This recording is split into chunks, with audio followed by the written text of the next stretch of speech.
السلام علیکم ورحمۃ اللہ وبرکاتہ۔ انشاءاللہ تعالی آج ہم سورہ یوسف کی آیت نمبر 106 کی تلاوت کریں گے۔ اعوذ باللہ من الشیطان الرجیم، بسم اللہ الرحمن الرحیم۔ وما یؤمن اکثرهم باللہ الا وهم مشرکون۔ ارشاد ربانی ہے، اور اکثر لوگ اللہ پر ایمان نہیں رکھتے مگر اس حالت کے ساتھ کہ وہ دوسروں کو بھی شریک ٹھہراتے ہیں اللہ کا۔ یہ آیت اس بات کی نشاندہی کر رہی ہے، اس بات کا ثبوت ہے کہ زیادہ تر لوگ یعنی مسلمانوں کی اکثریت اللہ پر ایمان تو رکھتی ہے مگر شرکیہ اعمال کے ساتھ، شرکیہ عقیدوں کے ساتھ۔ ان کے ایمان کے ساتھ شرک کی ملاوٹ ہے، مشرکانہ طور طریقے ان کے اندر رائج ہے۔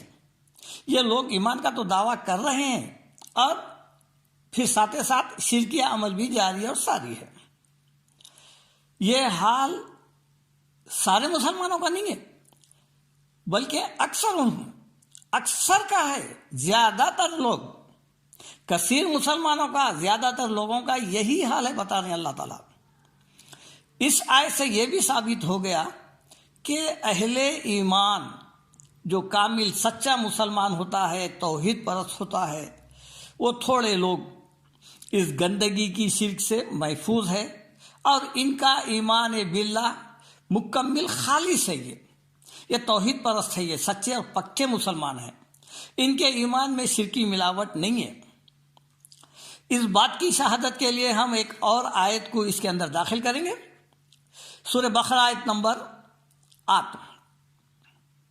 وَمِنَ النَّاسِ مَن يَقُولُ آمَنَّا بِاللَّهِ وَبِالْيَوْمِ الْآخِرِ وَمَا هُمْ بِمُؤْمِنِينَ۔ اور بعض لوگ ایسے ہیں جو کہتے ہیں کہ ہم اللہ پر ایمان رکھتے ہیں اور روز آخرت پر بھی ہمارا ایمان ہے، حالانکہ اللہ تعالیٰ فرماتے ہیں وما ہم بمؤمنین، یہ لوگ ایمان والے نہیں ہیں۔ یہ شہادت کون دے رہا ہے ان کے ایمان کی؟ اللہ تعالیٰ۔ اس آیت میں یہ بتایا گیا ہے کہ بعض لوگ جو اللہ پر ایمان رکھنے کا دعویٰ کرتے ہیں اور یہ کہتے ہیں کہ ان کا ایمان اللہ پر ہے، روز آخرت پر ہے۔ آخرت سے مراد کیا؟ حساب کتاب، جزا، سزا، جنت، دوزخ، سب پر ان کا ایمان ہے، مگر اللہ تعالیٰ کا یہ اعلان کہ یہ ایمان والے نہیں ہیں۔ آخر کچھ وجہ ہوں گی، جب اللہ تعالیٰ کہہ رہا ہے کہ یہ ایمان والے نہیں ہیں تو اس کی وجہ کیا ہوں گی؟ اس لیے کہ ان کے ایمان میں کھوٹ ہے، اللہ تعالیٰ ان کے ایمان کو قبول نہیں کر رہا ہے۔ دراصل بات یہ ہے، جو مشرکانہ اعمال ایمان کے ساتھ کرتا ہے تو اس کا ایمان پھر باقی نہیں رہتا۔ شرکی عقیدے سے مسلمان باقی نہیں رہتا، مشرک ہو جاتا ہے۔ ایک سچا اور پکا مسلمان شرک نہیں کرتا، شرک کی گندگی سے بہت دور ہوتا ہے، اور اگر کوئی شرک کرتا ہے تو پھر وہ مسلمان بھی باقی نہیں رہتا۔ ایک مسلمان کو یہ اچھی طرح سمجھنا بہت ضروری ہے کہ وہ کون سے اعمال ہے، وہ کون سا عقیدہ ہے جس سے ایمان اور عمل دونوں بھی غارت اور برباد ہو جاتے ہیں، اور وہ ہے شرکی عقیدہ۔ ظاہر ہے اس سے ہٹ کے کوئی نہیں ہے، کیونکہ شرک ایک ایسا عقیدہ ہے جو سارے اعمال کو حبط کر دیتا ہے، برباد کر دیتا ہے۔ اور پھر دیکھیے آپ، شرک ہمارے اندر اس قدر سرایت کر گیا ہے کہ ہم شرک کو شرک سمجھنے کے لیے تیار نہیں ہیں، اور پھر شرک کی گندگی ہمارے اندر کن کن دروازوں سے آئی ہے، کن کن راستوں سے آئی ہے، اس کا جاننا بہت ضروری ہے، کیونکہ جب تک شرک کو نہیں سمجھیں گے آپ کی توحید مضبوط نہیں ہوگی، آپ کا تعلق اللہ سے مضبوط نہیں ہوگا۔ قرآن یہ ایک واحد کتاب ہے جو آپ کو شرک سے نکال سکتی ہے، اور اس کے متعلق ہمارا تو یہ طرز عمل ہے کہ آنکھ بند کر کے صدیوں سے پڑھتے ہوئے آ رہے ہیں، اس لیے نہ شرک کو سمجھ سکے نہ توحید ہی سمجھ سکے۔ پہلا شرک وہ کون سا ہے جو ہر مسلمان کو نظر بھی آ جاتا ہے، وہ سمجھتا بھی ہے کہ یہ شرک ہے، اور وہ ہے بت پرستی، یعنی بتوں کی پوجا، چاند سورج کی پوجا، دیوی دیوتاؤں کی پوجا، آگ کی پوجا، جانوروں کی پوجا، یعنی ایسی چیزوں کی عبادت جو بے جان ہے، بے حقیقت ہے۔ اگر اس کو کوئی پوج رہا ہے تو ہر مسلمان یہ سمجھتا ہے کہ یہ شرک عظیم ہے، اور اس سے ہر مسلمان بچا ہوا بھی ہے۔ یہ پہلا شرک ہے جو ہم سمجھتے ہیں کہ غیر اللہ کو پکارنا، من دون اللہ جو ہوتا ہے اس کو ہم سمجھتے ہیں یہ شرک ہے۔ دوسرا شرک کیا ہے؟ دوسرا شرک وہ ہے جس میں کچھ مسلمان زیادہ ہی نظر آ رہے ہیں اور روز بروز ان کی تعداد بڑھتی جا رہی ہے، اور وہ ہے خبر پرستی، یا پھر یوں سمجھیے کہ اولیاء اللہ کے نام پر مزاروں پر ان کے پاس جا کر کچھ رسومات جو شرکیاں ہوتے ہیں جسے لوگ انجام دیتے ہیں، جیسے کہ نظر و نیاز ہے، دعائیں ہیں، فریادیں ہیں، منتیں ہیں، اور پھر عاجزی انکساری ہے، اور پھر سننے کا عقیدہ ہے کہ یہ ہماری بات سنتے ہیں، اللہ تعالیٰ کے پاس لے جاتے ہیں اور یہ ہماری بگڑی بنا دیں گے اللہ تعالیٰ کو بول کر۔ اس قسم کے تمام باتیں جو ہے خبر پرستی کے زمرے میں آتے ہیں، لہذا یہ بھی ایک شرک ہے، چونکہ قرآن کہتا ہے اِنَّكَ لَا تُسْمِعُ الْمَوْتَىٰ وَمَا أَنْتَ بِمُسْمِعٍ مَّن فِي الْقُبُورِ، آپ نہیں سنا سکتے جو خبروں میں ہے، چونکہ قرآن صاف انکار کر دیا، اس کے باوجود بھی ہماری اکثریت اولیاء اللہ کے مزاروں پر برابر جاتی ہے، نظر و نیاز وغیرہ برابر کرتے چلے آ رہے ہیں، لہذا یہ بھی ایک بہت بڑا شرک ہے جس میں بہت سارے مسلمان ملوث ہیں، اب یہ شرک سمجھنے کے لیے تیار نہیں ہے، بلکہ یہ سمجھتے ہیں کہ یہ قرب الہی ہے۔ قرب الہی نہیں ہے بلکہ شرک ہے یہ۔ اب تیسرا شرک وہ شرک ہے جس سے بہت کم لوگ محفوظ ہیں، الا ماشاء اللہ، پڑھے لکھے بھی ہیں اور پھر ان پڑھ بھی ہے، پیسے والے بھی ہیں اور پھر غریب بھی ہے، عورتیں بھی ہیں اور مردوے بھی ہیں۔ وہ ہے جادو ٹونے کا شرک، چھوچا کرتوت۔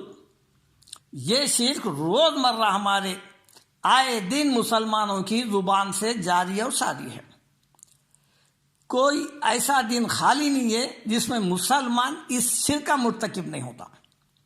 اٹھتے بیٹھتے صبح شام، صحت میں، بیماری میں، کاروبار میں، بس یہی شرک کے الفاظ ہوتے ہیں۔ دکان نہیں چل رہی، کوئی کرا دیے، گھر میں کوئی بیمار پڑ گئے، کوئی کرا دیے، لڑائی جھگڑے ہو رہے ہیں میاں بیوی میں ہو رہے ہیں یا پھر بھائی بہنوں، کسی میں بھی ہو، پہلے ذہن یہی جاتا کہ کوئی کرا دیے ہیں، لہذا جو ہے کرتوت کی وجہ سے لڑائی جھگڑے چل رہے ہیں۔ ہر چیز میں جو ہے جادو شامل ہے ہمارے پاس، تو لہذا سب سے پہلے یہ دیکھیں گے کہ جادو ہے کیا چیز۔ انشاءاللہ جب اس کو اچھی طرح سمجھ جائیں گے تو شاید ہماری زندگی سے یہ سب سے بڑا شرک نکل جائے گا۔ اس شرک کے سامنے نہ خبر پرستی ہے نہ بت پرستی ہے، چونکہ وہ کبھی کبھار انجام دیے جاتے ہیں، وہ ہر کوئی نہیں جاتا مزاروں پہ، کبھی کبھار جاتا ہے، لیکن یہ شرک آئے دن ہمارے بڈھی عورتیں مردوے آئے دن یہی ہے، ہر دوسرے تیسرے دن کوئی کرا دیے، کوئی کرتوت، کوئی بندش، شادی نہیں ہو رہی، بیاہ نہیں ہو رہی، پیامہ نہیں آ رہی، سب اسی میں لے کے بیٹھے ہوئے ہیں کہ یہ جو ہے نا کوئی ہے، ایک کوئی طاقت ہے جو ان کو جو ہے پریشان کر رہی ہے، اور وہ جو ہے جادو ٹونے کے اثرات ہیں۔ اب یہاں سب سے پہلے یہ دیکھیے کہ مسلمانوں کی اکثریت جادو کو مؤثر بالذات مانتی ہے، مطلب یہ ہے کہ ایک بندوق کی گولی یا تلوار سے جس طرح زخمی ہو جاتا ہے اور بندوق کی گولی سے جس طرح آدمی ہلاک ہو جاتا ہے، یہ سمجھتے ہیں کہ جادو بھی اسی طریقے سے جو ہے نا وار کرتا ہے، اس کا اثر اسی طرح ہوتا ہے جس طرح بندوق کی گولی اور پھر تلوار یا پھر کسی ضرب سے انسان زخمی ہوتا ہے۔ حالانکہ یہ عقیدہ بالکل فاسد اور بوسیدہ عقیدہ ہے۔ یہ سب سے بڑی یہ ہم لوگوں کی بدنصیبی ہے کہ ہم جادو کو اس قدر مؤثر بالذات سمجھتے ہیں۔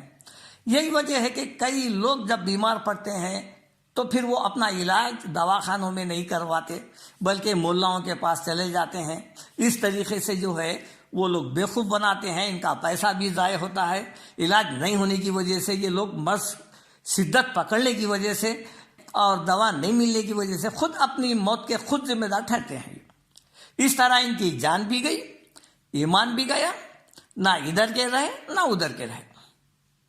اللہ تعالیٰ سورہ نساء آیت نمبر 91 میں ارشاد فرماتے ہیں، کیا بات کہی جا رہی ہے دیکھیے آپ، الم تری الی الذین اوتوا نصیبا من الکتاب ویؤمنون بالجبت والطاغوت، کیا آپ نے اے نبی صلی اللہ علیہ وسلم ان لوگوں کو نہیں دیکھا جن کو کتاب کا حصہ دیا گیا تھا، تعلیمات دیے گئے تھے، شریعت دیے گئے تھے، اور وہ لوگ جبت اور طاغوت پر ایمان رکھتے ہیں، یعنی بجائے کتاب الہی کے مطابق عمل کرتے انہوں نے کیا کیا، جبت اور طاغوت کی پیروی کی۔ یہ جبت اور طاغوت کیا ہے؟ یہ جبت سے مراد کیا ہے؟ حضرت عمر کا ایک قول علامہ تفسیر ابن کثیر جلد 1 صفحے 566 میں حضرت عمر کا قول لکھتے ہیں کہ حضرت عمر فرماتے ہیں جب سے مراد جادو اور طاغوت سے مراد شیطان ہے۔ اور پھر عبد الرحمن کیلانی تیسیر القرآن جلد 1 صفحے 394 میں کیا لکھتے ہیں؟ جبت کے متعلق جبت دراصل کہتے ہیں اوہام و خرافات کو۔ اوہام کیا ہے؟ وہم، کچھ کرا دیے کچھ کر دیے، یہ وہم، اسی کی جمع اوہام۔ خرافات بے اصل بے حقیقت چیز کو کہتے ہیں جس میں جادو ٹونے ٹوٹ کے اور پھر ساتھ ساتھ فالگیری، فال نکالنا، گنڈے، نقش، تعویذیں، یہ سب شامل ہیں۔ یہ کون فرما رہے ہیں؟ عبد الرحمن کیلانی، جو اہل حدیث کے بہت بڑے عالم ہیں۔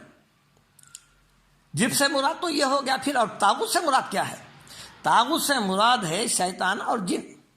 جو بدماش ہے وہ شیاطین ہے، اور جو نیک ہے وہ اچھے جن ہیں جن کو اللہ تعالیٰ جن بولے ہیں، اور شیطان جنوں میں سے تھا، کانا من الجن، وہ جنوں میں سے تھا، دو الگ مخلوق نہیں ہے یہ۔ اور ان کو ماننا کیا ہے؟ یؤمنون بالجبت والطاغوت، یہ لوگ ایمان رکھتے ہیں جادو پر اور شیطان پر۔ شیطان سے مراد کیا ہے؟ شیطان کو تو ہم مانتے ہیں یہ شیطان ہے، مگر ان کو ایسا ماننا کہ یہ شیاطین نفع نقصان کے مالک ہے۔ جن شیاطین دونوں جو ہے ہم الگ الگ نام لیتے ہیں، مگر دونوں ایک ہی ہے، اور یہ جو ہے انسانوں کو پریشان کرتے ہیں۔ اس طریقے سے ماننے کا نام ان کو ماننا ہے۔ ایسا نہیں ماننا ہے بلکہ ان کی دنیا الگ ہے، یہ ہمارا کچھ نہیں کر سکتے۔ انا قید شیطانہ کانا ضعیفہ، شیطان بہت کمزور ہے، صرف وسوسہ ڈالتا ہے۔ لیکن ہماری اکثریت کیا ہے؟ شیطان کو کیا سمجھتی ہے؟ اپنی زندگی میں اللہ سے زیادہ شیطانوں سے ڈرتے ہیں آج کے مسلمان۔ شیطان وارد ہو گیا، جن سوار ہو گیا، شیطان لپٹ گیا، پاگل کر دیا، گھر میں وہ جن ہے، یہ شیطان ہے، اور وہ گھر خالی کر کے بھاگ جاتے ہیں، وہ گھر بکتا نہیں اگر افواہ پھیل گئی۔ تو اس قسم کے جو ہمارے پاس عقیدے ہیں، یہ اس کو ماننا ہے، نفع و نقصان والا سمجھنا ماننا ہے۔ وہ ایک اللہ کی مخلوق ہے، وسوسہ ڈالتی ہے، اتنا ماننا یہ بری بات نہیں ہے۔ اللہ تعالیٰ خود سورہ ابراہیم میں شیطان کا ایک قول نقل کرا ہے، آیت نمبر 22۔ کیا بول رہا شیطان؟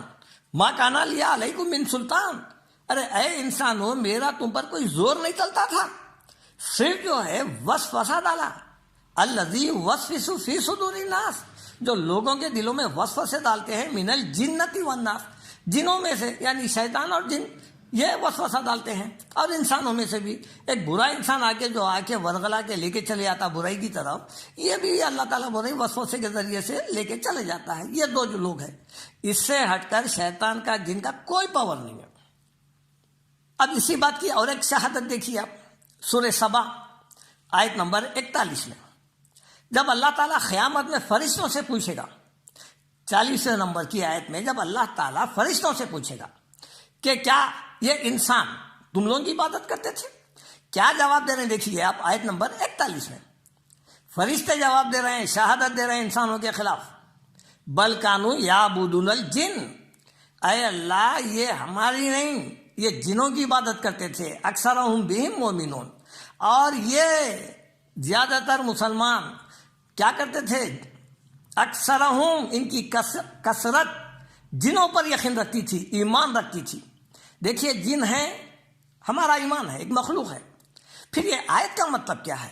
یعنی جنوں کو نفع و نقصان کا مالک سمجھتے تھے، ہر بات میں جن شیطان تھا ان کی زبان پر، ہر نفع نقصان میں یہ جن اور شیطان کو شریک کیا کرتے تھے تیرے ساتھ۔ یہ ہے جنوں کی عبادت کرنے کا مطلب، جس کی گواہی فرشتے دے رہے ہیں کل بروز قیامت۔ اب اس کے بعد دیکھیے آپ، یہ جاننا بہت ضروری ہے کہ جادو حق ہے یا جادو باطل ہے، چونکہ عوام میں اکثر یہ قول ہے کہ جادو حق ہے۔ جادو حق نہیں ہے، جادو باطل ہے، ہر حال میں باطل تھا، باطل رہے گا، اور باطل ہی ہے، حق نہیں ہے۔ حق کیا ہے؟ حق اللہ ہے، حق رسول ہے، حق قرآن ہے، حق اسلام ہے، حق دین ہے، یہ حق ہے، جادو حق نہیں ہے۔